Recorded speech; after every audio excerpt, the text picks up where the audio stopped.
បងប្អូនឃើញរូបនេះអត់បងប្អូនគាត់ចាស់ហើយអាយុប្រហែលជាចិត្តជាងចិត្តជួ80បងប្អូនណាតែគាត់នៅតែមកលក់ដូរហើយគាត់និយាយពាក្យព្រោះទៀតហ្នឹងគាត់ថាសូមជួយទិញយាយផងយាយចាស់ហើយខ្ញុំមើលទៅនឹកឃើញកាលដែលចិត្តផ្ទះខ្ញុំពីមុនមានយាយម្នាក់គាត់នៅជាមួយប្តីរបស់គាត់ហ្នឹងដូចថាយើងនិយាយឲ្យសាមញ្ញថាដូចឈួតអញ្ចឹងបងប្អូនថ្ងៃខ្លះឈួតថ្ងៃខ្លះជាអញ្ចឹងថ្ងៃសិលហ្នឹងរឿងឈួតអញ្ចឹងទៅហើយកូនរបស់គាត់ដូចគ្នាដែរមួយទៀតទៅបានប្តីលេងវាគ្នាមិននឹងតាណាតណីហើយកូនប្រុសវិញក៏អត់សូវគ្រប់ទៀតតែម្ដាយហ្នឹងយាយហ្នឹងគាត់ដូចថាគាត់មិនដឹងថាធ្វើអីគាត់មានតែធ្វើមុខរបរលក់ដូរតិចតួចលក់នំខ្លះលក់នំកងអីចឹងបងប្អូនហើយខ្លះទៅគាត់ក៏ស៊ីឈ្នួលរិចទឹកឲ្យគេតាមផ្ទះតាមភូមិចឹងទៅហើយខ្ញុំឃើញចឹងក៏អាណិតដែរបងប្អូនហើយបងប្អូនគាត់ស្ទើរតែអ្នកមានណាបងប្អូនក្មួយគាត់តែដឹងមិនបានគេថាជីវិតអភ័ព្វចឹងណាបងប្អូនពេលចឹងទៅក៏គាត់នៅជាមួយប្តីគាត់នៅផ្ទះខ្ទួមតូចមួយនឹងអ្នកនៅភូមិចិត្តខ្ញុំបងប្អូនតែរងថ្ងៃស្អីបើជាគាត់ស្លាប់បាត់ហើយបងប្អូនហើយខ្ញុំអត់ដឹងដែរខ្ញុំចេញពីផ្ទះមកចង់20ឆ្នាំជាងហើយបងប្អូន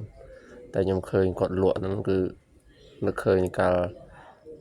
យាយម្នាក់ដែលគាត់នៅផ្ទះចិត្តខ្ញុំចឹងបងប្អូនហើយពេលដែលខ្ញុំដើរកាត់ផ្ទះគាត់ម្ដងយាយគាត់ slow តែប្តីគាត់ដូចថាអត់សូវគ្រប់ចឹងគាត់ស្វឹងឡើងគាត់ជេរដេញវាយពួកក្មេងៗកាលហ្នឹងដូចខ្ញុំទៅរៀនអីចឹងទៅដើរកាត់ផ្ទះគាត់ចឹងទៅគាត់សឡុតព្រោះវាយយើងអីណាតែដល់ពេលគាត់អត់ស្វឹងអត់ដូចអត់ថ្ងៃសិលឬអត់ស្វឹងចឹងគាត់ slow អត់សូវនិយាយទេហើយកូនគាត់ក៏អត់សូវនេះហ្មងដែរអត់សូវគ្រប់ហ្មងដែរហើយអត់មានបងប្អូនណាកូនណាជួយចិញ្ចឹមគាត់ទេគាត់ពីអ្នកប្រែពួនគាត់ហ្នឹងបើមានកម្មវិធីដូចជាបុណ្យសពបុណ្យអីចឹងទៅគាត់ទៅជួយគេនេះនោះទៅគេឲ្យបាយឲ្យសឡឲ្យអីចឹងទៅគាត់វិចខ្ជាប់យកមកឲ្យប្តីគាត់ចឹងទៅមានកម្មវិធីនៅក្នុងវត្តនៅក្នុងអីចឹងទៅគាត់ក៏យកមកទុកហូបទុកអីចឹងណាបងប្អូនដល់ពេលចឹងខ្ញុំឃើញខ្ញុំទៅផ្សារមកខ្ញុំឃើញយាយមួយនឹងគាត់ចំណាស់ប្រហែលហ្នឹងទៅខ្ញុំក៏នឹកឃើញអតីតកាលនៅភូមិជាមួយខ្ញុំតែគាត់មានជីវភាពចឹងដែរបងប្អូនចឹងបានខ្ញុំសុខចិត្តខ្លួនលំបាកតែខ្ញុំមិនអោយពុកម្ដាយវេទនាទេបងប្អូនហើយវេទនាគាត់ចិញ្ចឹមយើងមកវេទនាប៉ុណ្ណឹងហើយដល់ពេលគាត់ចាស់ហើយនៅតែវេទនាទៀតណាបងប្អូនអញ្ចឹងសូមបងប្អូនអរគ្នាយើងពុកម្ដាយរបស់យើងគាត់មិនត្រូវកាយពីយើងហ្មងទេគាត់ចង់ឲ្យតែយើងមានសេចក្តីសុខមានមុខមានមាត់មានលុយចាយមើលគាត់សុខចិត្តលំបាកខ្លួនគាត់នៅបណ្ណាគាត់មិនទៅម៉ែឪខ្លះគាត់មិនសឹងតែមិនចង់ហាមាត់សុំលុយកូនចៅផងកូនចៅឲ្យហូបចុកស្រួលពេកគាត់អីខ្លួនផងម៉ែឪខ្លះបងប្អូនពេលខ្លះគាត់ក្រែងចិត្តសាច់ថ្លៃផងឬក៏គាត់មិនចង់ឲ្យកូនចៅរបស់គាត់លំបាកអញ្ចឹងណា